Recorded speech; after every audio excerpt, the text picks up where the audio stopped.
an EFF problem? What is an EFF problem? The EFF, if you look at its performance when there is a municipal election, it would do well when it comes to the proportional representation component of the election, and it would do terribly bad when it comes to the constituency part of the election, meaning where you vote directly for a councillor in a ward. The EFF does very badly when it comes to that. That's exactly the problem that the MK party will have. Why? Let's start with the EFF so that you explain MK. The EFF has a towering figure called Julius Malema, who is recognized. There are people who like his politics and who like his personality. Those people, when it comes to the proportional representation, the brand of the party, they vote for the EFF.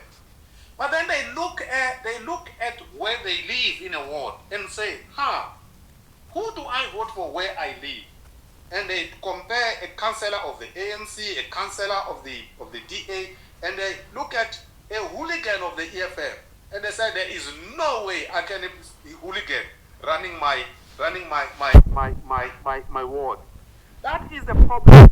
The councillors of the EFF are not trusted by communities, but communities are prepared to vote for the brand when it comes to proportional representation. That is exactly the problem of MK. Next year, the MK will do well proportionally, but it will do very badly when it comes to wards, direct ward elections. Why?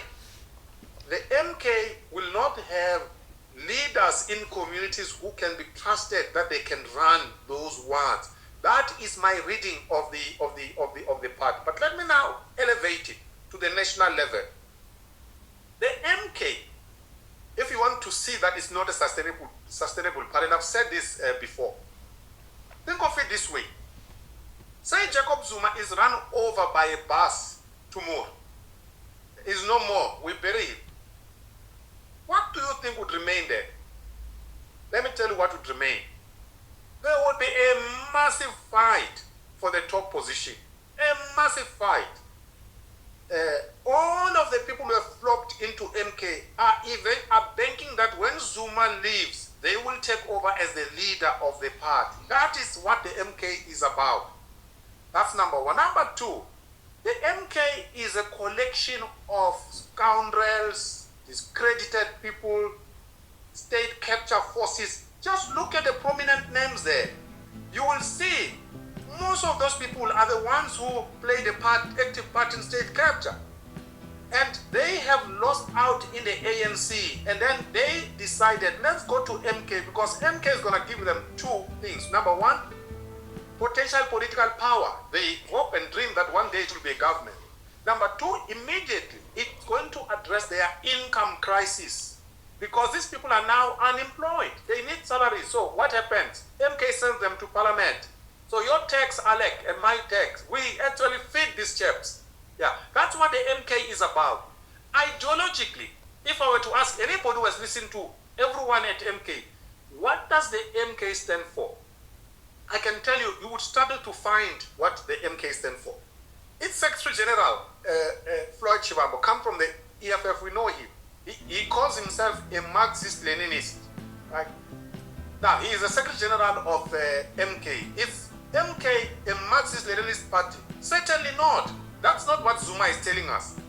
If you listen to Zuma, MK comes across as a feudalist, traditionalist, confused party that privileges the role of traditional leaders. That's what Zuma, in his head, that's how the party is about. That is calling for parliamentary democracy, not constitutional democracy.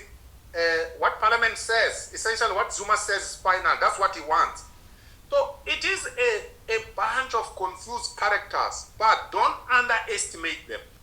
They have a following mainly in KwaZulu-Natal, and they can actually upset the apple cart. If Zuma is still alive, he is the major drawing card for MK. In 2029, I would not be surprised if MK were to touch 30%. And I've said this before. The ANC is going to decline. I think it will cross the 30% mark going downward. And I think MK, if Zuma is alive, will probably be cross the 30% mark upwards. And that will have huge implications for our politics.